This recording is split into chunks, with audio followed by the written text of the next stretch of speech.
Isabelle Maréchal. Aussi pertinente que touchante. On a de la misère à faire revenir mon collègue Fred Bastien au Québec qui colle en Thaïlande. Bonjour, Fred. Bonjour. Oui, toujours à Bangkok. D'ici mercredi, ça risque de changer, par exemple. Je te tiendrai au courant, Isabelle. Bon, d'accord. Tu veux me parler de Monsieur Meta? Oui, en personne, M. Zuckerberg, mais comme vous savez, là, je suis loin du Québec, mais toujours près des choses qui nous intéressent. Et là, j'ai passé 3 heures. Avec les réseaux sociaux, j'allais rajouter, Fred, de toute façon, maintenant, la planète est petite. Tout le monde est au courant de tout. Définitivement, et moi, je ne peux pas me débarrasser de mon addiction à l'Internet aussi facilement, là.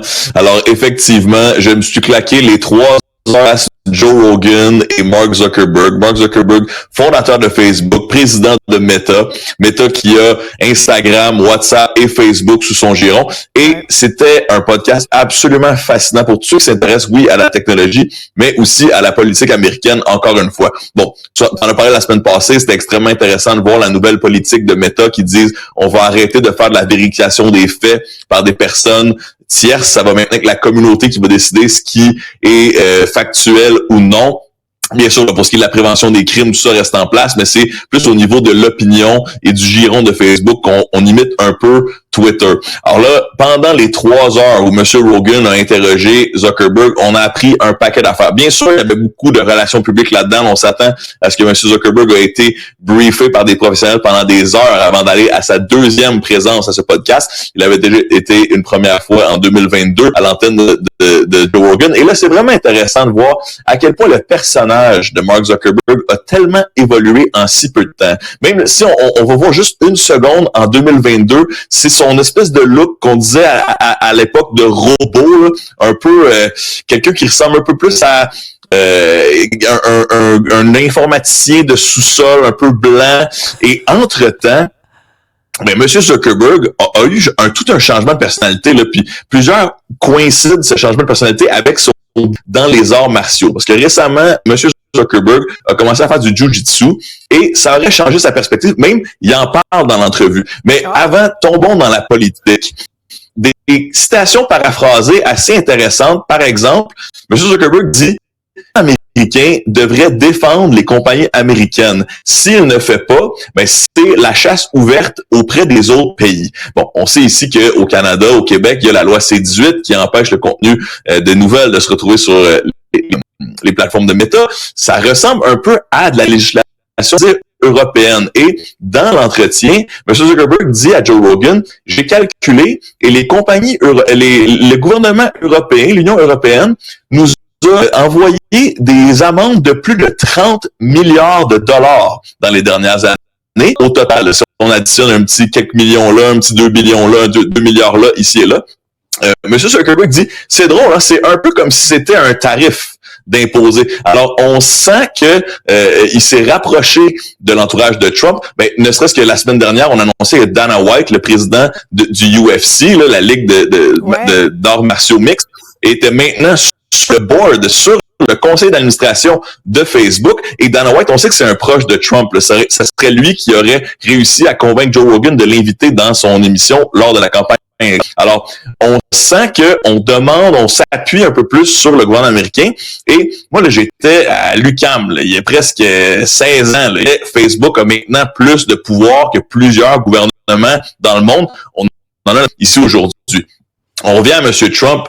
M. Zuckerberg dit Trump veut voir l'Amérique gagner. Et lui s'inscrit dans ce que l'Amérique est, selon lui. Donc, c'est-à-dire, ces grosses compagnies américaines sont de concert avec ce que le gouvernement pourrait vouloir tenter de faire.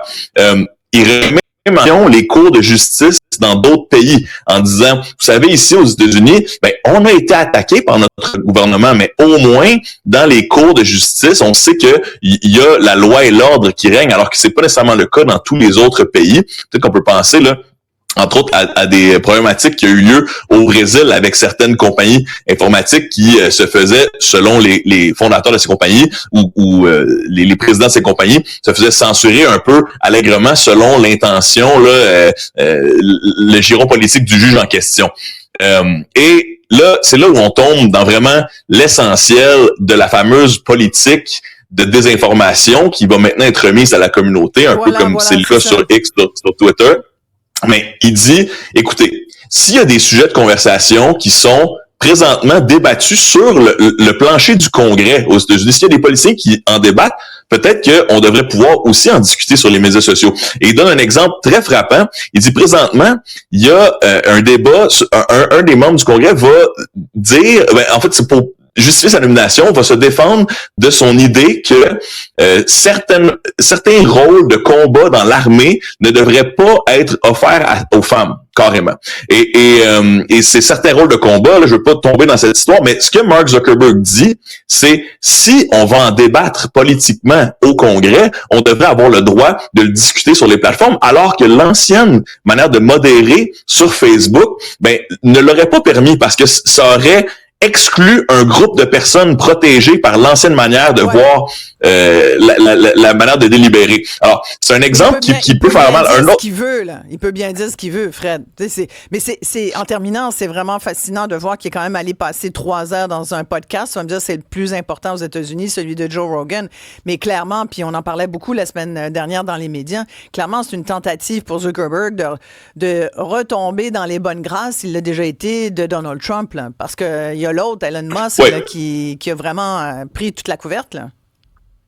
Exact. Puis je plonge rapidement sur le jiu-jitsu, sur les arts martiaux. Oui, Rogan dit à Zuckerberg, on est chanceux que tu aies commencé le jiu-jitsu. On est chanceux parce que ça t'a changé la perspective. Zuckerberg dit, oui, effectivement, j'ai été élevé par des femmes. J'ai une femme, j'ai des filles dans ma vie et je ne connaissais pas cette énergie masculine. Quand j'ai commencé à me battre sur des tapis, je me suis dit, mais voyons, où était cette énergie masculine toute ma vie?